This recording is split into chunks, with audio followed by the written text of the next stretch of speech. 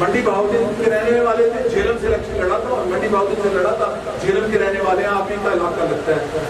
وہ کہتے ہیں کہ پاکستان کا نظام آ گیا ہے ووٹ کا. میں نے کہا کیا وہ تو تھوڑا ڈاکو ہے, میرا ڈاکو, چلو اپنے ڈاکو رمور لاؤ. ڈاکوؤں کا نظام ہے, یہ ڈاکوکریسی ہے, یہ کوئی ڈیموکریسی نہیں ہے. اور بھارت پاکستان کی ڈیموکریسی کلونیل ڈیموکریسی ہے. برطانیہ نے جب لارڈ کرزن کے ذریعے یہ ڈیموکریسی انٹروڈیوس کرائی, برطانیہ کی ڈیموکریسی ہندوستان اور پاکستان کے ڈیموکریٹک ڈھانچے سے مختلف ہے. یہ کلونیل سامراجی جمہوریت ہے, یہ پروگریسو یا کیپٹلسٹ ڈیموکریسی بھی نہیں ہے. اس ڈیموکریسی میں اعتزاز احسن صاحب جیسے جو اتنی بڑی فیس لیتے ہیں, مجھے اس دن کہہ رہے تھے 36 سے 40 کروڑ لگتا ہے, میں الیکشن نہیں لڑ سکتا. یہ ڈیموکریسی اس کی ہے جو 10 سے 40 کروڑ کا الیکشن لڑے. تو ہمیں ایک ایسا فکری جمہوری عوامی انقلاب لانا ہے, فکر کا, علم کے ذریعے, گفتگو کے ذریعے, تعلیم کے ذریعے, اسٹڈی سرکل کے ذریعے, کتاب کے ذریعے, سوشل میڈیا پہ علم پھیلانے اور شیئر کرنے کے ذریعے. اسی سرمایہ دار کا سوشل میڈیا, اس فکر کو عام کرنے کے لیے ہم کریں. ہم کسی کے خلاف نہیں ہیں, کسی خاندان, بادشاہ, دربار, سیاسی دربار, کسی باپ, پوتے, نواسے, کسی کے خلاف نہیں ہیں. ہم اس نظام کے خلاف ہیں جنہوں نے پاکستان کے محنت کشوں کو غلام بنا کے رکھا ہوا ہے, جنہوں نے عورت کو محکوم بنا کے رکھا ہے. 8 مارچ کا میں نہیں حامی, عورت کا 1 مارچ ہو گیا 8 مارچ, جس میں کوئی غریب عورت نہیں ہوتی. یہاں کی عورت پورا سال غلام ہے. یہاں کی عورت 2 قسم کی غلام, ایک وہ مرد کی غلام, ایک وہ نظام کی غلام. یہاں کا مرد بھی غلام, یہ بھی سوچو.